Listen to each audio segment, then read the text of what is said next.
ಊರವರೆಲ್ಲ ಸೇರಿ ದೇವಸ್ಥಾನನ ರೀಓಪನ್ ಮಾಡ್ತಾ ಇದ್ದಾರೆ ಬಾ ಅಂತ ಫೋನ್ ಮಾಡಿದರು ಮನೇಲಿ. ನಾನು 3 ದಿನ ರಜೆ ಹಾಕಿ ಹೊರಟೆ ಊರಿಗೆ. ಶ್ರೀನಗರದ ನಾನು ನಾಗಮಂಗಲ ಬಸ್ ಸ್ಟ್ಯಾಂಡಿಗೆ ಬಂದೆ. ಬಸ್ಸು ನೋಡಿದೆ, ರಶ್ ಇರುತ್ತೆ ಅಂತ ಅಂದ್ಕೊಂಡಿದ್ದೆ. ಕೊನೆಗೆ ನನ್ನ ಪುಣ್ಯ ರಶ್ ಇರಲಿಲ್ಲ, ಹಂಗೂ ಸೀಟ್ ಸಿಕ್ತು. ಹೋದೆ, ಪೂಜೆ ಶುರುವಾಯಿತು. ನಮ್ಮೂರಲ್ಲಿ ದೇವ್ರ ವಿಚಾರ, ಊರ ವಿಚಾರ ಆದರೆ ಎಲ್ಲರೂ ಕೂಡ ಒಂದಾಗ್ಬಿಡ್ತಾರೆ, ಜಗಳ ಎಲ್ಲ ಬಿಟ್ಟು. ನಿಮ್ಮೂರಲ್ಲೂ ಹೀಗೇನಾ?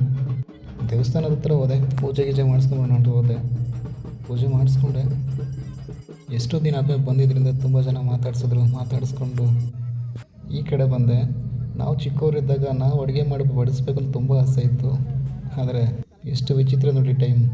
ನಾವೇ ಹುಟ್ಟು ಬೆಳೆದವ್ರಿಗೆ ನಾವೇ ಅತಿಥಿಯಾಗಿ ಬರುವಂಥ ಸಮಯ ಬಂದಾಯಿತು. ವೆರೈಟಿ ಐಟಮ್ಸ್ ಎಲ್ಲ ಮಾಡ್ತಾಯಿದ್ರು. ಈ ದೇವಸ್ಥಾನದ ಹೆಸರು ಏನಂದರೆ ಶ್ರೀ ಉಬ್ಬಲಮ್ಮ ದೇವಿ ದೇವಸ್ಥಾನ. ಈ ಪ್ಲ್ಯಾನೆಲ್ಲ ಆಗಿದ್ದು ಯಜಮಾನರುಗಳಿಂದ. ಅವರೇ ಅಷ್ಟೊತ್ತಿಗೆ ಊಟ ಕೂಡ ರೆಡಿ ಆಯಿತು.